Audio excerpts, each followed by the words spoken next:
daawadayaal qisadani waa mid dunida kowka ah waxa ay ka yaabsatay caalamka dhamaantiiba nin baa qoday qabrigii walaashii ku riday muddo ka hor waxa uu ka soo saaray lafaheedii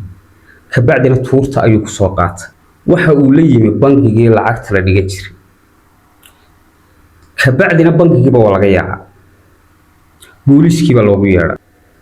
intaasoo dhan haddaba muxuu u samaynayaa akoonkii ay ka dhimatay lacagtii ugu jirtay ayaa loo diiday waayahay qisadani waxa ay ka dhacday waddanka Hindiya gobolka Odisha la yiraahdo ninkan halkan muuqaalkiisa aad ku aragto ee xaggeena deenaga ninka waalan u waxa dhimatay walaashii ka bacdina qabrigu ku soo duugay kuwa diinta Hinduuga haystaa waaba isku jireen ninkan meel baa u soo dhigtay ka bacdina waxa uu yimi bangigii waxa uu yiri lacagtii akoonka ku jirtay walaashay hal laga soo saaro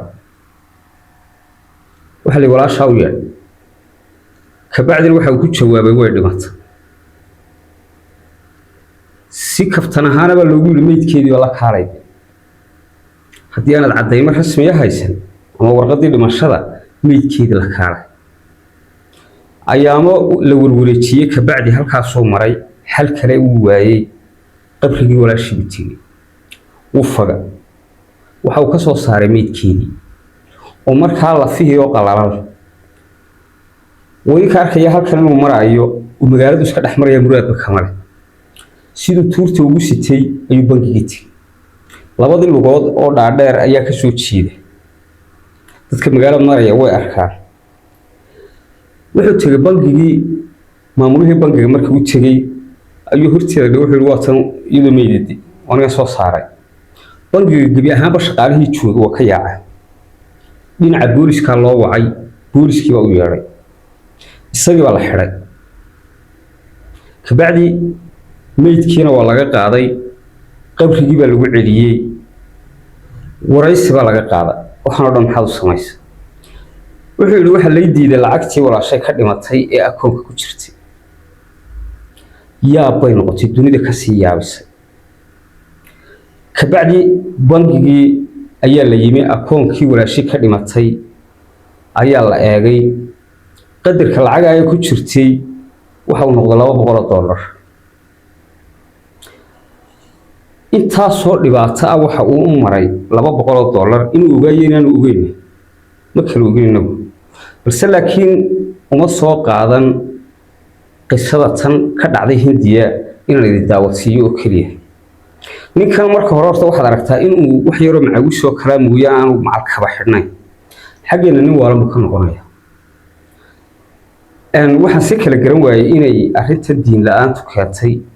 iyo inay bushaarada keentay bushaarada lafteedu way keentay in la faala soo baxo intaaba marka laga gudbo dadkeena waxa ku baraarujinaya marka hore marka dadka noocan oo kala aragto waxa mudan inaad Ilaahay u mahadnaqo alxamdulilaahi rabbil caalamiin tiraaho in karaanu niraahno sababtu tahay diinta islaamku waxyaabo fara badan oo caalamka intiisa kale ama dadka aan diinta haysan ka qarsoon ay adiga ku iftiimisay sidoo kale waxay ku samaysay damiir iyo aqliyad haddii malaayiin dollar ay ku jirto akoonka walaashaa oo dhimatay oo aad soo aastay oo bangigu ku diido ma la soo bixi lahayd lafaheedii taas waa maya qof islaamana kulli ka filimaayo laakiin waxaad ogaataa caalamka inay ku nool yihiin dad sidan oo kala oo aan diin haysan waliba dhulalka la yahay ugu ilbaxnimo horeeyaan Hindiya waxay ka mid tahay dhulka nuclear kale ee xagga caafimaadka iyo xagga warshadaha iyo xagga hubka intaba ka horumarsan haddana intaas oo dhan waxaad arkaysaa duruufta ka muuqata ninka iyo diin la'aanta ka muuqata iyo qabrigaas uu ka soo saaray walaashii uu hore u dhimatay inna lillahi wa inna ilayhi raaji'uun marka waxaad halka ka suuraysanaysaa haddii dal kasta oo horumarsan aad tagto ودادان دين هيسان أدو تبتو إني قلبي معناه ضعيف كيهين waxa maanta ay baraha bulshada waxa baraha bulshada qabsaday ninkan soconaya dadka fikrado kala duwan ayay kaga jawaabayeen waxa weeye af kaste oo ay ku hadasho warbaahintu way soo gelisay balse laakiin anigu meesha kaliya ka cabiray waxa weeye qofku markuu diin haysto islaam inaan wax allaale wax ka dhiman jirin aqoon iyo aqli iyo nadaafad iyo maxaa sheegay labis iyo intaba iyada ku faraysa inaad maalintii 10 jeer iyo wax ka badan fool dhaqato faraxalato oo weysaysato diinta islaamka ku faraysa waxaad markaa ogaan kartaa in dunidu dadka aan diinta haysan ay mugdi ku jiraan waliba ay doonayaan wax ka soo saara haddii maanta sidan oo kale loogu iftiimin lahaa innagaba dee maalin maalmaha ka mid ah bay soo gaadhay diinta islaamka haddii ay gaari lahayd dad badan oo hindiya ku nool waa bay gaadhay laakiin maanta tan oo kale lama kulmeen imikana kulley waxaa jira dad fara badan oo dadaal ugu jira sida diinta islaamka u gaarsiin lahaayeen dadka aan diinta haysan waxaana arkaysaa qof iminka diinta islaamka haysta waxa dara aad moodo in uu kibirsan yahay macnaa kibir ahaan kamuu tagin laakiin dhaqankii diinta islaamka ka tegaya oo waxyaabo fara badan oo waliba iminka isbedela oo ay technology-ga iminka dadku horumarka u arkaan inaga bedelay way jirtay haddana qof kaste oo diin ku dhalada oo diin ku dhashay مخبارات هادو دحتاغان وحسوستا وحي دينتا اسلامka iyo dhaqankiisu ahaa وحسوستا khamri hadu cabay sababtu tahay qofka qalbigiisa marbay diintu gashaa hadii ay gashana waxa weeye xasuusteedu kama baxdo haduu gaaloobo ka baxo xitaa xasuusteedu kama baxdo markaste marka naftiisu riski gasho waxa uu xasuustaa diintii dhabta ahayd buu xasuusanaya fircoon waad garanaysaa markii uu dambeysay naftu ka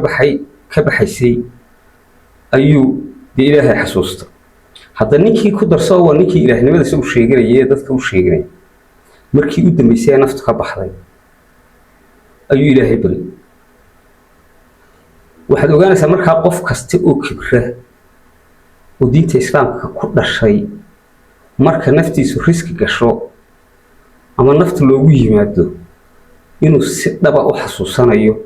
دينتا إسلامك يتريتان كيدي وحان كرودا نوح ياود ويا برنامج كما حيث بشوق بقبينا يا هلكا تن إيا كراتي دمو حيث لأن هاي مع السلامة لا يكتسار برنامج كنا